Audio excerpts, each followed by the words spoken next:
Hello friends, welcome to your own channel Success Key for Civil Engineering. Today I am going to discuss liquid waste management problem practice. आप सबके comment को देखा, comment में आप लोगों ने कहा कि लिक्विड वेस्ट मैनेजमेंट के क्वेश्चंस का प्रैक्टिस कराने के लिए तो मैं आज लिक्विड वेस्ट मैनेजमेंट के क्वेश्चंस को लेकर के आया हूं आप सबके बीच। तो देखते हैं क्वेश्चंस लिक्विड वेस्ट मैनेजमेंट का। फर्स्ट क्वेश्चन है आपका, पहला सवाल, which of the following body is responsible for formulating policies and guidelines for urban water supply and sanitation program? ठीक है, क्वेश्चन आपसे कह रहा है कि इनमें से कौन सा जो ऑर्गेनाइजेशन है, जो आपका ये मिनिस्ट्री है, बोर्ड है, वो रेस्पॉन्सिबल है policies and guideline for urban water supply and sanitation, urban areas में water supply and sanitary programmes के लिए। तो देखिए, इसके लिए कुछ कॉन्सेप्ट्स, कुछ पॉइंट्स हम लोग डिस्कस करते हैं। जो हमारा मिनिस्ट्री ऑफ अर्बन डेवलपमेंट होती है, ठीक है, MOUD, ministry of urban development, ये रिस्पॉन्सिबल है आपका formulating policies and guidelines for water supply and sanitation programme. Clear है? तो इस क्वेश्चन का आंसर क्या हो जाएगा? Ministry of urban development. ठीक है, मिनिस्ट्री ऑफ अर्बन डेवलपमेंट। अब जरा ध्यान दीजिएगा, हम लोग बात करते हैं यहाँ पे इसकी PHED की, public health and engineering department. ये क्या है PHED? तो ये एक प्रिंसिपल एजेंसी है, ठीक है, एट स्टेट लेवल, हर एक स्टेट में ये होती है स्टेट लेवल की, जो प्लानिंग एंड इम्प्लीमेंटेशन करती है water supply and sanitation programme की। क्लियर है? तो PHED क्या है? ये स्टेट लेवल की एक एजेंसी है जो कि water supply and sanitation programme का प्लानिंग और इम्प्लीमेंटेशन करती है कि कैसे सप्लाई करना है, किस सिटी में करना है, किस तरीके से करना है, और सैनिटेशन जो आपका सीवर सिस्टम है, वो सारी चीज़ें देखती है ये। ठीक है। और अर्बन एरियाज में वाटर सप्लाई और सैनिटेशन प्रोग्राम कौन फॉर्मुलेट करता है, गाइडलाइन कौन प्रोवाइड कराता है, ठीक है, पॉलिसीज कौन बनाता है, वो आप बनाता है ministry of urban development. Okay, now next question की बात करते हैं। अगला सवाल है, which one of the following is not a goal, ध्यान दीजिएगा, not a goal for national urban sanitation policy, national urban sanitation policy NUSP। ठीक है, NUSP national urban sanitation policy के अंतर्गत कौन इसमें से नहीं आता, क्या नहीं आता? ठीक है, काफी इंपॉर्टेंट ये पॉइंट है। देखते हैं इस क्वेश्चन का सॉल्यूशन। देखो, ये जो आपका होता है नेशनल अर्बन सैनिटेशन पॉलिसी, इसके बारे में जानते हैं। ठीक है, ये NUSP जो है लॉन्च हुआ था कब? 2008 में। ठीक है, 2008 में इसकी लॉन्चिंग हुई है by the ministry of urban development of India. ठीक है, अभी इसी के बारे में हम लोगों ने बात किया पहले क्वेश्चन में, MOUD। ठीक है, इसने लॉन्च किया कब? 2008 में। ठीक है, अब ये जो लॉन्च की गई तो इसकी क्या ये वर्क क्या करता है? इट एम्फेसिसाइज द नीड ऑफ, ये किस चीज के जरूरतों को पूरा करता है वो देखते हैं। ठीक है, ये लिस्टिंग है। पहला, first, define integrated city wide sanitation plan, city wide sanitation plan को ये इंटीग्रेट करता है, डिफाइन करता है। Awareness generation and behaviour change. ठीक है, ये अवेयरनेस फैलाता है बिहेवियर चेंज के लिए। ठीक है, प्रो पुअरर अप्रोच इसका है। Open defecation free cities, open defecation free cities, खुले शौच से मुक्त करने के लिए ये लागू किया जा गया है। नेक्स्ट है sanitary and safe disposal of all human and liquid waste. ठीक है, सैनिटरी और सेफ डिस्पोजल करना है सारे ह्यूमन वेस्ट, चाहे आइदर वो लिक्विड हो या वो सॉलिड हो। कॉस्ट इफेक्टिव टेक्नोलॉजीज को लाना है जिसमें बहुत ज़्यादा कॉस्ट ना लगे और हमारी टेक्नोलॉजी भी काम कर सके। इसका एमिंग क्या है? Developing state sanitation strategy. ठीक है, तो ये सारी इसकी रेस्पॉन्सिबिलिटीज हो गई, ये वर्क करना है। तो अब आपसे पूछा जा रहा है कि इनमें से कौन सा NUSP के तहत नहीं आता, नॉट अ गोल, उसका गोल नहीं है। ठीक है, तो आप देख रहे हो first option, second option, third option, ये तो तीनों है ही। तो ऑप्शन क्या हो जाएगा इसका? To transform India into pollution free. ध्यान रखेंगे, इस तरह के क्वेश्चंस काफी कंफ्यूजिंग होते हैं। जो आपका ऑप्शंस जो होता है वो इतना क्लोज होता है, आप उसमें को आइडेंटिफाई नहीं कर पाओगे। ठीक है, अगर सडनली आ जाएगा, अचानक आ जाएगा, तो आप उसको आइडेंटिफाई नहीं कर पाएंगे। इसलिए थोड़ा सा आपको कंसंट्रेशन यहाँ पे बनाना पड़ेगा और देखना पड़ेगा। आपको पढ़ने के बाद ऐसा लगेगा कि क्या है, to transform India into pollution free, यानी पूरे इंडिया को पॉल्यूशन फ्री करना है। तो हो सकता है ये भी एक गोल हो, बट ये गोल उसका नहीं है। क्लियर है? तो आंसर क्या हो जाएगा? ये D। ठीक है, चलिए नेक्स्ट क्वेश्चन पे चलते हैं, अगला सवाल। which one of the following organization gives guidelines for concentration of pollutant in environment? ठीक है, पॉल्यूटेंट इन इन्वायरमेंट, इनमें से कौन सा गाइडलाइन प्रोवाइड करता है concentration of pollutant in environment के लिए? ठीक है, देखते हैं यहाँ पे। देखो ये जो आपका बोर्ड है एक CPCB, central pollution controlled board, ये काफी इंपॉर्टेंट है, ध्यान देंगे। ये गाइडलाइंस प्रोवाइड करता है, guidelines for concentration of pollutant in environment. कौन प्रोवाइड करता है? सीपीसीबी। ठीक है, कौन प्रोवाइड करता है? सीपीसीबी। क्लियर है? अब बात आती है इसकी CPHEEO, ये क्या है इसकी भी जरा चर्चा कर लेते हैं, क्योंकि ऑप्शंस में है ये अवेलेबल। ये central public health and environmental engineering. अब देखो इस क्वेश्चन में काफी लोग कंफ्यूज होंगे कि क्वेश्चन में यहाँ पॉल्यूशन इन इन्वायरमेंट के बारे में दिया गया है। ठीक है, पॉल्यूशन इन इन्वायरमेंट, और पहला ही ऑप्शन में यहाँ इन्वायरमेंटल इंजीनियरिंग वर्ड भी दिख रहा है, तो मे भी बहुत सारे लोग इस ऑप्शन को टिक आउट कर लेंगे। ठीक है, थोड़ा सा ध्यान देना है यहाँ पे। CPHEEO क्या है वो देखते हैं।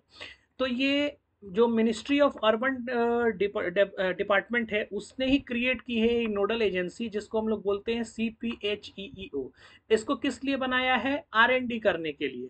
ठीक है, R&D करने के लिए इसको बनाया गया है कि जो आपका कंसंट्रेशन है उसके ऊपर रिसर्च करे कि कैसे उस कंसंट्रेशन को खत्म किया जा सकता है, कैसे पॉल्यूशन फ्री बनाया जा सकता है, उसके ऊपर रिसर्च करने के लिए इसको बनाया गया है CPHEEO को।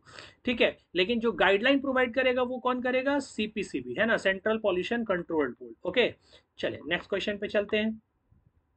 The geological formation which may contain water but does not provide any yield. ऐसा जियोलॉजिकल यानी अर्थ के लेयर्स में जो सॉइल की स्ट्रक्चर है, स्ट्राटा है, उस सॉइल की स्ट्राटा का ऐसा स्ट्रक्चर जिसमें वाटर अवेलेबल तो है बट वो प्रोवाइड नहीं करेगा, यील्ड नहीं करेगा, उसको हम लोग क्या बोलते हैं? ठीक है, देखो जो सॉइल के लेयर्स में वाटर होते हैं उनको हम लोग बोलते हैं एक्वीफर। ठीक है, उसको हम लोग क्या बोलते हैं? एक्वीफर। ठीक है, उसको हम लोग एक्वीफर बोलते हैं। अब ये एक्वीफर्स जो होता है वो बहुत सारे टाइप्स का होता है, depending upon the soil. Soil के ऊपर डिपेंड करता है कि वो किस सॉइल के बीच में वाटर आपका ट्रैप्ड है। दो सॉइल लेयर्स के बीच में जो वाटर ट्रैप्ड होता है, जिसको आप बोरिंग करके उसके अंदर, और आपको वाटर को बाहर निकालेंगे, पानी बाहर निकालते हैं हम लोग हैंड पंप वगैरह से, तो पानी अंदर है तभी तो आप हैंड पंप से या मोटर लगा करके बाहर निकालते हो। तो वो जो पानी जिन लेयर्स ऑफ सॉइल के बीच में होती है उसके ऊपर डिपेंड करता है कि वो किस टाइप का एक्वीफर बनेगा। ठीक है, तो इसमें बहुत सारे टाइप्स के एक्वीफर होते हैं, जिसमें से ये आपको ऑप्शंस में भी गिवन है, एक्वीफर, एक्वीफ्यूज, एक्विटार्ड, एक्वीक्लूड, ये सारे क्या है? टाइप्स ऑफ एक्वीफर ही है। ठीक है, अब यहाँ पे हमें बताना है कि कौन सा ऐसा एक्वीफर है जो पानी रखा तो है but not provide any yield, लेकिन देगा नहीं। अब ये एक्वीफर का टाइप हो गया। कुछ ऐसे एक्वीफर आपको मिलेंगे जो पानी स्टोर भी नहीं करेंगे, देंगे भी नहीं, यानी उनके पास स्टोर भी नहीं होगा और देंगे भी नहीं। कुछ ऐसे होंगे जो स्टोर तो करेंगे, जो देते नहीं है, जो सवाल पूछा गया है। कुछ ऐसे होते हैं जो स्टोर तो करते हैं लेकिन देने के टाइम पर काफी स्लो रेट से धीरे धीरे आपको प्रोवाइड करेंगे। लेकिन कुछ ऐसे एक्वीफर होंगे जो बहुत ही अच्छे खासे रेट से आपको प्रोवाइड करेंगे। तो इनको जरा हम लोग क्लासीफाई करते हैं। ठीक है, देखिए ये एक टेबल है, comparison of water bearing units. जो वाटर बियरिंग यूनिट्स हैं उनके आपस में कंपैरिजन की गई है। फर्स्ट एक्वीफर की बात करते हैं। एक्वीफर क्या है? जो स्टोर भी करेगा, ठीक है, ट्रांसमिट भी करेगा, इल्ड भी करेगा। यानी ट्रांसमिट करने का मतलब कि अपने लेयर्स से पास आउट आना। ठीक है, जो सॉइल का लेयर्स है उसके लेयर्स से पास आउट आना। ठीक है, सॉइल के पोर्स के थ्रू, जो सॉइल की पोर्स होती हैं उस लेयर्स के थ्रू अपने थ्रू वाटर को पास होने देना, ट्रांसमिट करना।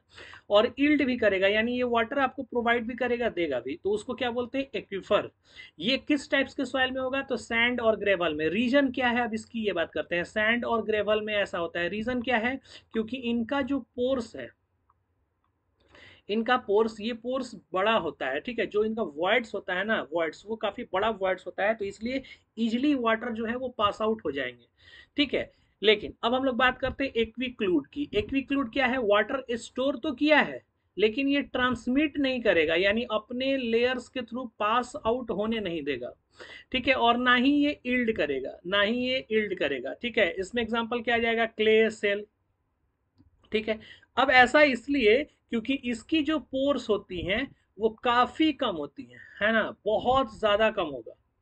ठीक है, नेक्स्ट क्या है आपका एक्विटार्ड। एक्विटार्ड वाटर ये स्टोर तो करता है, ठीक है, ट्रांसमिट भी करेगा, ट्रांसमिट भी करेगा, पास आउट भी करेगा, लेकिन इल्ड काफी स्लो रेट से करता है।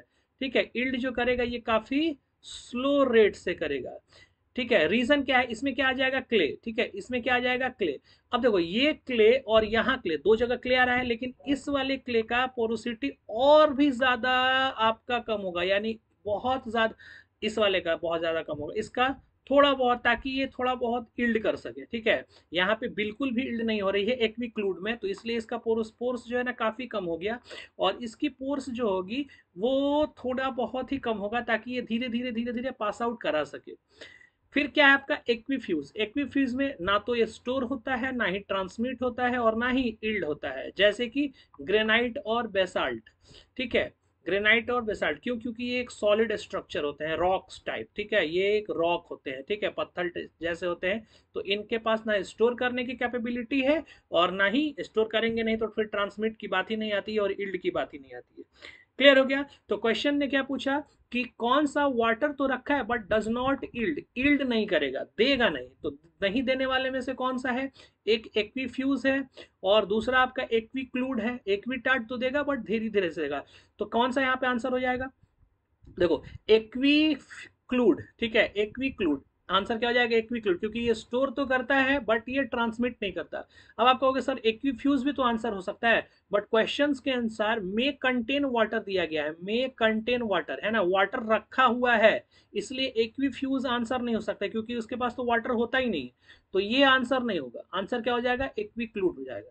ठीक है, अब बात यहाँ पे आती है कि इसको सर याद कैसे रखा जाए, क्योंकि काफी कंफ्यूजिंग है ना, काफी कंफ्यूजिंग है, कौन देगा कौन नहीं देगा, तो इसको याद रखने के लिए छोटा सा एक पॉइंट है, उसको जरा हम लोग समझ लेते हैं। इस क्वेश्चन का आंसर तो आपको मिल गया, क्या है, इक्विक्लूड।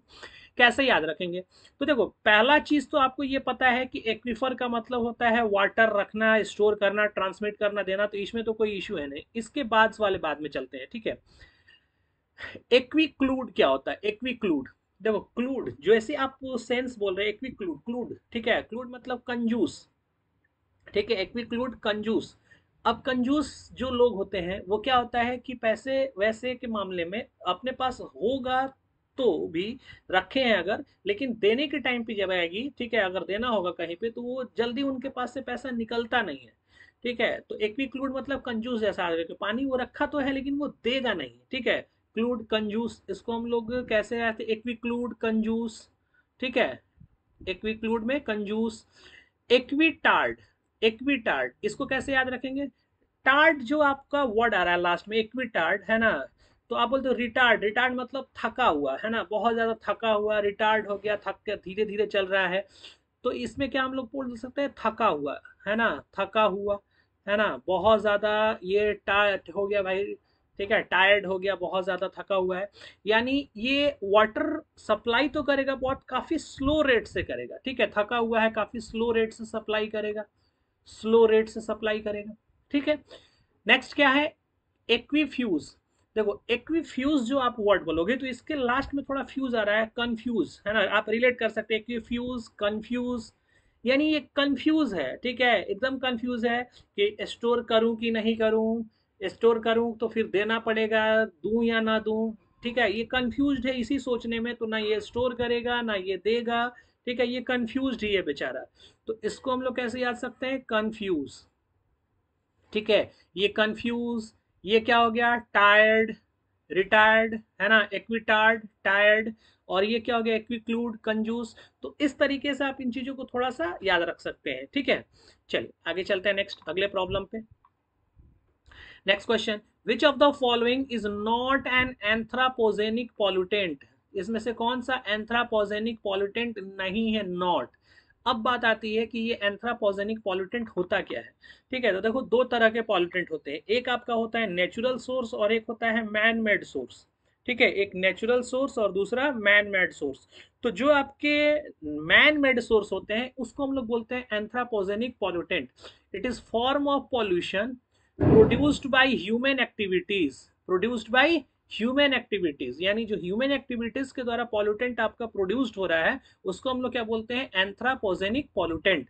तो अब इनमें से देख लेना है कौन सा मैन मेड आपका नहीं है। जो मैन मेड नहीं होगा वही हो जाएगा आपका ये, क्योंकि एंथ्रापोजेनिक नहीं की बात की जा रहा है। ठीक है, एंथ्रापोजेनिक किसको बोलते हैं, मैन मेड को।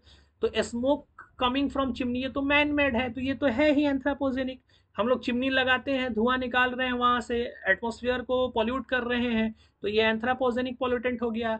व्हीकल पॉल्यूशन, व्हीकुलर पॉल्यूशन, जो आपका गाड़ी वगैरह चल रहा है, व्हीकल्स वगैरह चल रहे हैं, ठीक है, तो वो तो मैन मेड ही है, हमने ही उसको बनाया है, चला रहे हो आप, वहां से पॉल्यूशन होगा तो वो भी एंथ्रापोजेनिक होगा।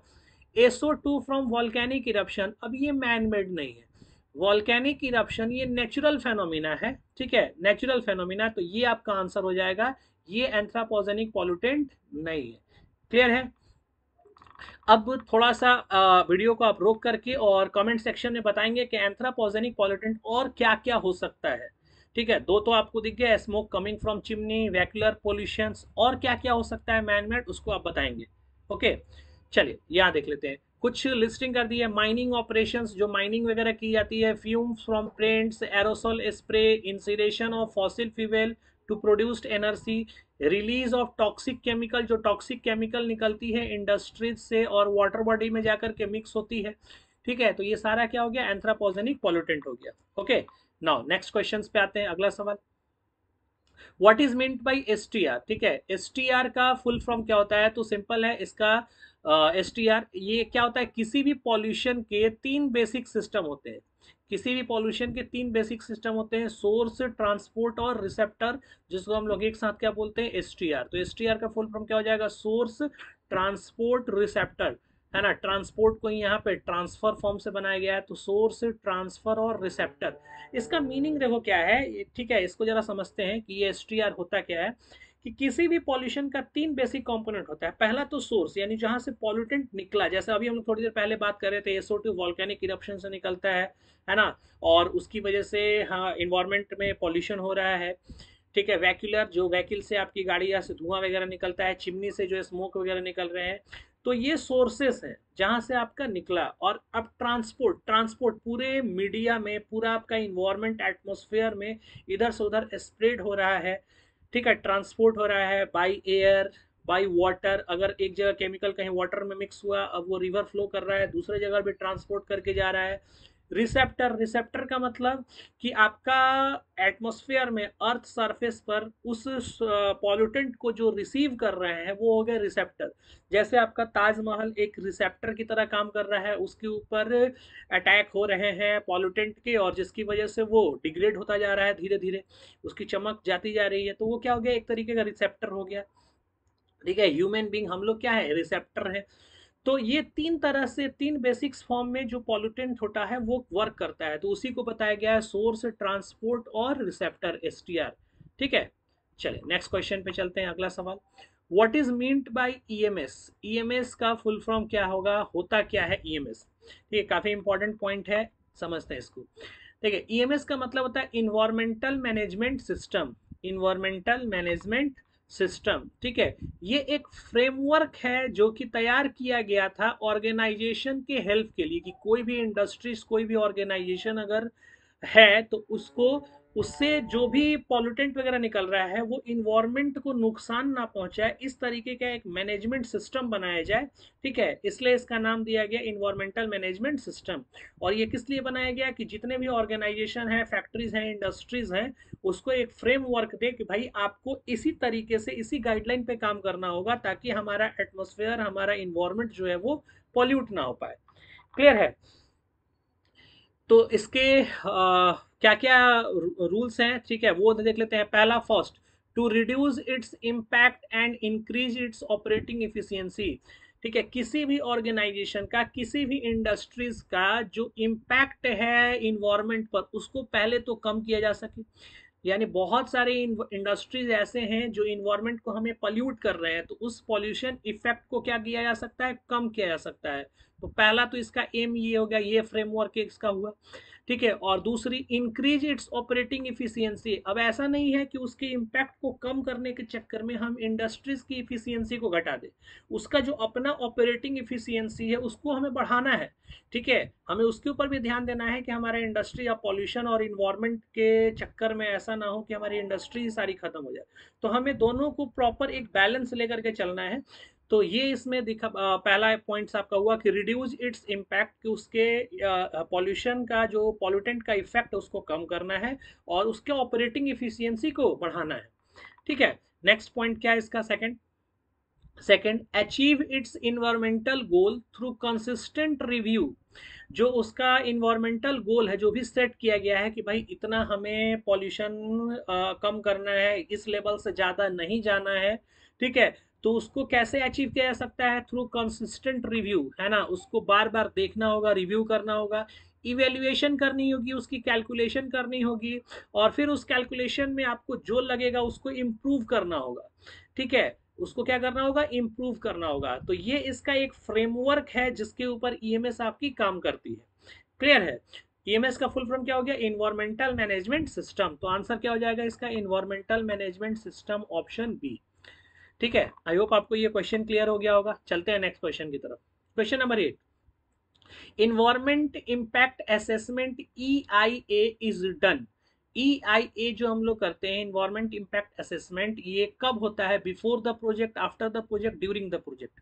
देखिए ये एक फर्स्ट स्टेप है, पहला स्टेप है, ठीक है। EIA initiated before the project of working. किसी भी प्रोजेक्ट को जब आप वर्क करने जाते हैं तो उसके पहले जो पहला स्टेप होता है वो यही होता है, EIA, ठीक है, इन्वायरमेंट इम्पैक्ट असेसमेंट। अब ये होता क्या है, तो ये किया जाता है अर्ली एज पॉसिबल, सबसे पहले इसको किया जाता है, सो दैट, इसलिए किया जाता है कि द रिजल्ट ऑफ EIA, जो इन्वायरमेंट इम्पैक्ट असेसमेंट का जो रिजल्ट है उसको इन्फ्लुएंस किया जा सके और उसको अप्लाई करके design of the project and decision to provide support. जो प्रोजेक्ट का डिजाइन है उसमें अगर कुछ चेंज थोड़ा बहुत कराना हो जिसकी वजह से आपका इन्वायरमेंट में पॉल्यूशन कम हो सके, तो उसको हम लोग अप्लाई कर सकते हैं, इम्प्लीमेंट करा सकते हैं, ठीक है। और अपने डिसीजंस को प्रोवाइड करके सपोर्टिव बनाया जा सकता है। तो इसलिए इसको हम लोग करते हैं, पहला स्टेप है, ठीक है। EIA, environment impact assessment. Clear है। चलिए अगले क्वेश्चन पे चलते हैं। नेक्स्ट क्वेश्चन है, IS 14000 series of standard focuses on evaluation of environmental performance. Question आपसे पूछा जा रहा है कि IS 14000 का जो सीरीज है उसमें इनमें से कौन सा जो है वो फोकस किया हुआ है evaluation of environmental performance. Environment का जो परफॉर्मेंस है उस पर कौन सा इनमें से जो सीरीज है वो वर्क करता है, फोकस किया हुआ है, ठीक है। अब यहाँ पे आप पहली बात तो ये समझे कि ISO होता क्या है और ये 14000 सीरीज है क्या, ठीक है। पहले इसकी हम लोग बात करते हैं। देखिए ISO का मतलब होता है कि इंटरनेशनल स्टैंडर्डाइजेशन ऑर्गेनाइजेशन। ISO का फुल फॉर्म क्या हुआ, इंटरनेशनल स्टैंडर्डाइजेशन ऑर्गेनाइजेशन, ठीक है। ये एस्टेब्लिश्ड कब हुआ था, ये एस्टेब्लिश्ड हुआ था फरवरी 1947, कहाँ पे, लंदन में। ये भी याद रखेंगे, आपका जो पेपर 1 है उस पेपर 1 में इसका क्वेश्चन बन सकता है, ठीक है, कि ISO की एस्टेब्लिशमेंट कब हुई थी, 1947 में, और कहाँ पे, लंदन में, ठीक है। ये अब इसी ISO ने एक टेक्निकल कमिटी बनाया और भी बहुत सारे सेवरल कमिटी बनाए और सारे कमिटीज मिला करके IS 14000 की सीरीज बनाया इन्होंने, ठीक है। IS 14000 family are developed by ISO technical committee and various sub committee. बहुत सारे सब कमिटी और ISO की कुछ टेक्निकल मेंबर्स के साथ मिलकर के एक ISO 14000, ये जो 14000 सीरीज है ये पूरा बनाया गया। इसमें बहुत सारे सीरीज हैं, IS ये 1400001, 14002, इस तरीके से बहुत सारे सीरीज हैं, ठीक है। जैसे आप देख रहे हो 30, 10, 15, 50, ऐसे बहुत सारे सीरीज बनाए गए और सबकी अपनी अपनी रिस्पॉन्सिबिलिटी है कि कौन से कोड के तहत किस चीज को देखा जाएगा, किस चीज की गाइडलाइंस की जाएगी, ठीक है। तो वो चीजें हैं। अब मैं आपको यहाँ पे एक चीज सजेस्ट करूंगा कि सारी चीजें, सारा सीरीज तो याद रखना पॉसिबल है नहीं, लेकिन उसमें से जो इम्पोर्टेंट है वो एटलीस्ट आप याद रख ले, ठीक है। और जो इम्पोर्टेंट है अभी इसी क्वेश्चन में मैं उन सबको एक साथ आपको कर दे रहा हूँ। पहला, पहला क्योंकि सीरीज का पहला ही है तो पूछा जा सकता है, इसलिए पहला फर्स्ट ही याद रखेंगे। IS 14001, ठीक है, 14,001। ये क्या है, ये क्या प्रोवाइड करता है? तो ये requirement for guidance for use, ठीक है, ये यूज कैसे करना है इस चीज का ये गाइड प्रोवाइड करता है, ठीक है। नेक्स्ट, IS 14004, ठीक है, ये भी इंपॉर्टेंट है, इसके बारे में जरा देख लेते हैं। ये क्या है? जनरल गाइडलाइंस प्रोवाइड करता है इम्प्लीमेंटेशन को लेकर के, ठीक है, कि कैसे रूल की इम्प्लीमेंटेशन करानी है, कौन कराएगा, वो सब सारा चीज जो है कौन देखेगा? ISO 14004, ठीक है ये। नेक्स्ट, अगला पॉइंट देखते हैं, 14015, ये 15 इंपॉर्टेंट है, इसकी जरा बात कर लेते हैं। ये क्या है? गाइडलाइन फॉर इन्वायरमेंटल ऑडिट, ये काफी इंपॉर्टेंट है, इसको थोड़ा सा आप ध्यान रख करके याद करेंगे, ठीक है। इन्वायरमेंट की ऑडिट अगर करानी है तो फिर इन्वायरमेंटल ऑडिट के लिए कौन सा कोड यूज में आएगा? 14015, ठीक है, 15। ये जो IS 14000 सीरीज है, इसका 15 जो है वो क्या कराएगा? Environmental audit. इन्वायरमेंटल ऑडिट का मीनिंग क्या? तो इन्वायरमेंटल ऑडिट का मतलब ये हुआ कि इन्वायरमेंटल असेसमेंट ऑफ साइट, जो साइट है जहाँ पे आपकी इंडस्ट्रीज लगने वाली है, प्लांट बनने वाला है, उस साइट का इन्वायरमेंटल असेसमेंट करेगा, है ना, और ऑर्गेनाइजेशन की भी, उस इंस्टीट्यूशंस की भी, उस इंडस्ट्रीज की भी, ठीक है। यानी ये एक तरीके से इन्वायरमेंट का ऑडिट करेगा। क्लियर है? तो 15 याद रखें, काफी इंपॉर्टेंट है। नेक्स्ट, अगला IS 14030, ये बहुत ज्यादा इंपॉर्टेंट है, जिसका क्वेश्चन में भी पूछा गया अभी इसी के बारे में, ठीक है। 14030, इसको ग्रीन बैंड्स के भी नाम से जानते हैं, इसका एक और नाम क्या है? Green band. अब ये ग्रीन बैंड से क्लियर नहीं होगा, ये होता क्या है ये समझते हैं। तो देखिए, इसका मीनिंग ये हुआ, green band environmental performance, green band का मतलब इन्वायरमेंटल परफॉर्मेंस। ये इन्वायरमेंटल परफॉर्मेंस का देखेगा कि जो इंडस्ट्रीज जिसके ऊपर आप ये वर्क कर रहे हो, क्या वो इंडस्ट्रीज, वो ऑर्गेनाइजेशन है, उसका इन्वायरमेंट में परफॉर्मेंस कैसा है, यानी वो पॉल्यूशन बहुत ज़्यादा तो नहीं कर रहा, जो लिमिटेशंस तय की गई थी कि भाई इससे ज़्यादा आप ये चीज़, ये जैसे कोई भी आपका एक SO2 हो गया, CO हो गया, ठीक है, CH4 हो गया, इनमें से कोई भी ऐसा जो गैस है जो इन्वायरमेंट में बहुत ज़्यादा पॉल्यूशन कर रहा है, उसकी लिमिट से ज़्यादा तो आप वहाँ से इवॉल्व नहीं करा रहे हो। तो ये इन्वायरमेंटल परफॉर्मेंस देखेगा नॉमिनेटेड प्रोजेक्ट्स एंड एसेट्स, जो भी नॉमिनेटेड प्रोजेक्ट है जिसकी लिस्टिंग की गई है, जिसका आपने गाइडेंस किया है, इन्वायरमेंटल ऑडिट किया है, ठीक है। 15 में आपने क्या किया? इन्वायरमेंटल असेसमेंट्स किया, साइट देखा, साइट का असेसमेंट किया, ऑर्गेनाइजेशन का किया, उसको कुछ गाइडलाइंस प्रोवाइड की होगी। अब उस गाइडलाइन पे वो वर्क कर रहा है कि नहीं, उसका परफॉर्मेंस चेक करने के लिए हम लोग किसका यूज करते हैं? 14030 का, ठीक है, ग्रीन बैंड्स जिसको बोलते हैं। तो ध्यान रखेंगे, क्वेश्चन ने यही पूछा था कि इवेल्युएशन ऑफ इन्वायरमेंटल परफॉर्मेंस किस सीरीज से होती है? तो IS 14030, जिसका और क्या नाम है? Green band. क्लियर है? ठीक है, तो ये कुछ इंपॉर्टेंट ISO की सीरीज थी जो कि पूछी जा सकती है, तो इसको ध्यान में रखेंगे। चलिए आइए चलते हैं नेक्स्ट क्वेश्चन की तरफ।